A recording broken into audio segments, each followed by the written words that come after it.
Hello everyone, my name is Steven and welcome to Storytime. Today we're going to be reading some malicious compliance stories, tales where following the rules can lead to some just desserts. And let me just say, if you're not already subscribed to Storytime, please consider doing so. But with that being said, let's sit back, relax, and listen to some captivating Reddit stories. Wait for security. For privacy reasons, I'm being vague. This didn't happen to me, but I did witness it. Background. For the last 5 years, I have worked in a rural office of a large organization in Outback, Australia. I work 4 hours away from the main building. Organization receives various amounts of government funding for lots of community programs. As such, organization has a main building, several hubs in the same town, and a few hub offices in different towns, like my office, not part of the story.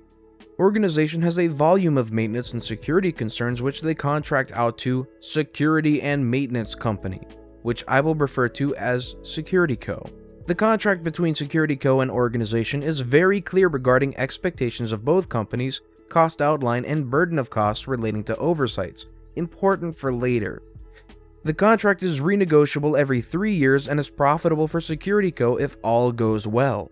Security Co. was in charge of maintenance and security for main office and all offices within 20 kilometers of the main office. I have a few friends across the organization and we meet up for drinks when I'm required to work in main office, which is about 2 to 3 times a year. During my first visit to the main office on 2018, as usual, I met with a few friends: Aaron, account department, Kevin, contract department, and John, manager of a hub. For the story, I need to explain John manages a hub that is required to be staffed 24/7, 8 workers a shift, 3 shifts a day. Hub is located in a bad part of town known for violence, drugs, and theft. As such, workers require security present during shift change to make sure workers get to and from the cars without issue. It's company policy as workers have been mugged in the past. Over a few drinks, John told us that Security Co. appointed a new manager that oversees security for the hubs. I will call him BH. BH was hired after his predecessor retired. Management and Security Co. receive a bonus each year if their department runs at a profit. Before BH, security ran smoothly and turned small bonus for the manager. Wanting a bigger bonus, BH decided to reduce his department's cost by hiring less guards. This affected John's staff as security guards were not always present during shift change. John spoke to BH, who promptly responded with, "If your workers have to wait, then so be it. We will get there when we get there. Do I tell you how to manage your staff? No, then bugger off and leave me run mine." John was just venting as he was annoyed at the situation. Kevin broke out the biggest smile and said if you play your cards right, you can really mess BH over. Kevin explained that how Security Co. is expected to reimburse organization any cost resulting from negligence or oversight on Security Co.'s behalf. Something BH is probably not aware of. At this point, Aaron started laughing and said if employees can't leave because it's too unsafe, then they are entitled to get paid until they can leave, including overtime. This overtime would be considered a reimbursement cost according to the contract. You could see the light bulb go off in John's head as an evil smile creeped on his face and he said, "We will wait for security like BH said." The next part John told me via phone calls over the coming months. John sent BH an email informing him that the lack of security is causing a financial concern for John's department as workers get overtime until security guards arrive. BH replied with, "I'll keep it in mind," confirming receipt of the email. For the next month, John emailed BH daily with shift change times and told his employees to log when security arrived, as that's when they clock off. Security would always arrive 1 to 3 hours late, one night not even showing. This caused a massive amount of overtime for workers, and due to industrial relation laws, casual workers were rostered on to cover shifts that assigned workers were no longer allowed to work. Minimum 16-hour break between shifts in this field.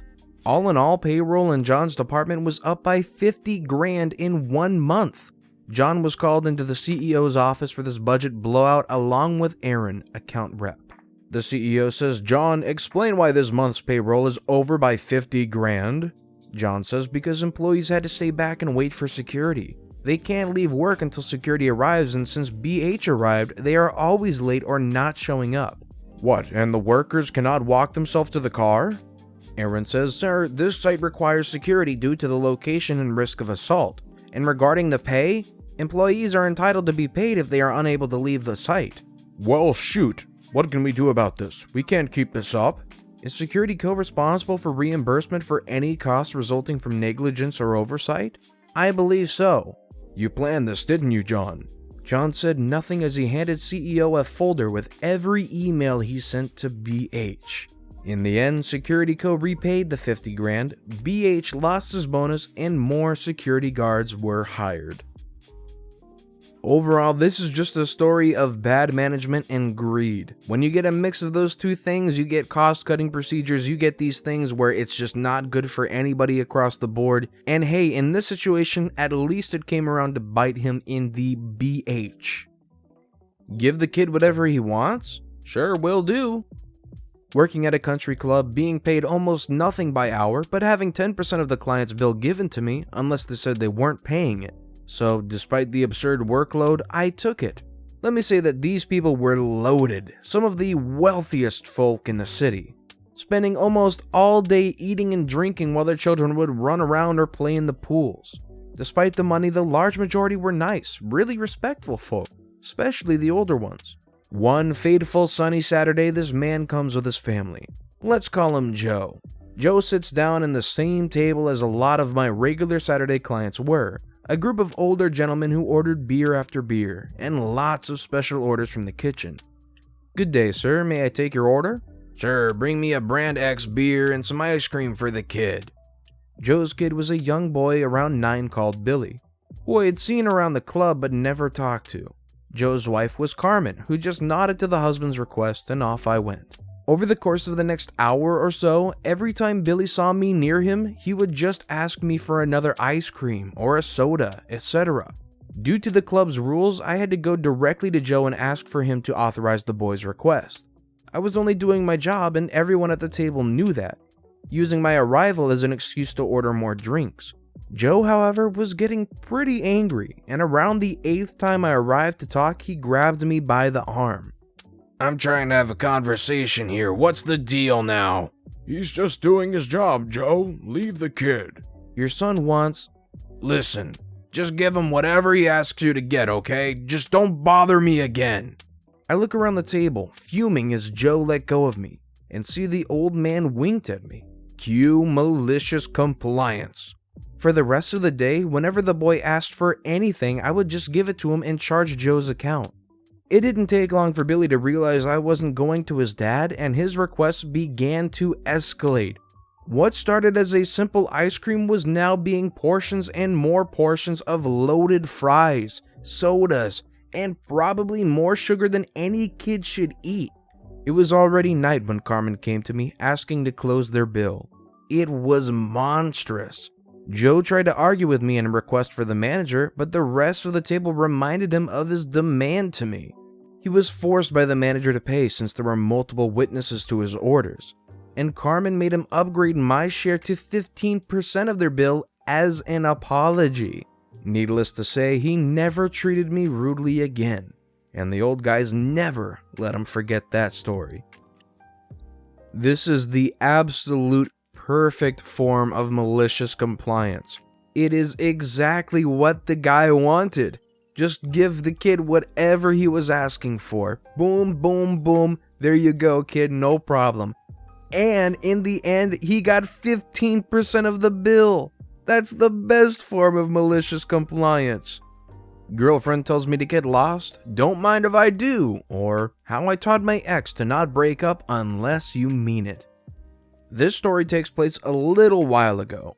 I was a young university student, 24-year-old male, dating a beautiful girl, Hannah, 23-year-old female, who I believed I would be marrying in the next year or two. While Hannah and I didn't meet under the best circumstances, our relationship kicked off and was passionate nonetheless.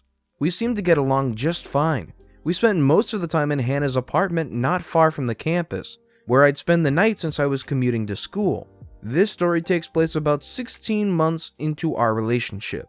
Before I go on, I should mention that both Hannah and I had some rough relationship troubles prior to meeting one another. She was seeking help for her mental health but stopped 6 months into our relationship. Mental health issues that culminated in her cheating on her previous partner. I was no angel either. A medical scare 3 years prior put me in a depressive state that also led me down a similar path. However, after some major life changes, I found myself dedicated to my future career and my relationship. Hannah and I were very open about our past and talked very often whenever there were issues, or so I thought. But this story isn't about a happy couple, and you, my dear Redditor, are here to read about spite and malicious compliance. Cue to the fateful night. I'm cuddling Hannah in her bed after she experienced an emotional scare when she begins a discussion about exes and boundaries, relating to her ex texting her that evening. We discuss people propositioning others in relationships, leading to me admitting to Hannah that one of my coworkers was interested in me, but I turned them down early in our relationship. Hannah flips, asks me why I never told her sooner, demands to see my phone, attempts to extract messages from it, and then tells me to go home. In her mind, me not telling her meant that I had led my coworker on. Spoiler alert, I didn't. Kicked out of her place, I slink home wondering what I did wrong. Hannah doesn't want to talk that night, and the following day she tells me she's not ready to talk either. She only tells me she's taking the week to herself to think this over and that I shouldn't text her. I'm compliant. I wait. Despite an awful week involving a family member's emergency surgery followed by a major exam, I refrained from texting her. It's what she wanted after all. 6 days later and she asks to meet at a coffee shop halfway across the city. Cool, I'm compliant, so I make my way down. She shows up. So do 4 of her friends. They all sit down and the first words out of Hannah's mouth are, "So how many other women are there?" She believes I've been cheating. She believes I've been flirting with women behind her back and that I somehow had a long list of concubines. All because I refused to sleep with a coworker and brushed it off over 12 months ago. I made the mistake of trying to defend myself, which only made her more angry at me and resulting in her friends telling me to get lost and never come back. My last words to her were, "If you're serious, I'll go. But the minute I walk out that door, don't expect me to come back." They were met with a final, "You should leave," by her and her friends. I go to the hospital, visit my relatives, come home, game with friends, and go to bed. The next morning I wake up to a text from Hannah. It reads, "We're done." I'm hurt and can't really make heads or tails of what just happened, but I know I need to respect her decision. I'm also just a little angry that she believed I cheated on her despite my dedication to the relationship. Now, dear reader, if you've made it this far, then in the wise words of Anakin Skywalker, this is where the fun begins. Later that night, I receive a text from her friend. It's long-winded, asking me about my side of the story and what happened. Obviously, Hannah ran to them to say what happened, and this friend was trying to mend burned bridges. I don't reply. I was told to get lost. I am compliant and I respect her decision. We're done. I block her friend. The following morning, I receive a text from her mom explaining that this was all a big misunderstanding and that Hannah wants to talk it through and that I should come over. I reply saying that I'm helping my family member recovering from surgery and not to text me again. I am compliant and I respect Hannah's decision.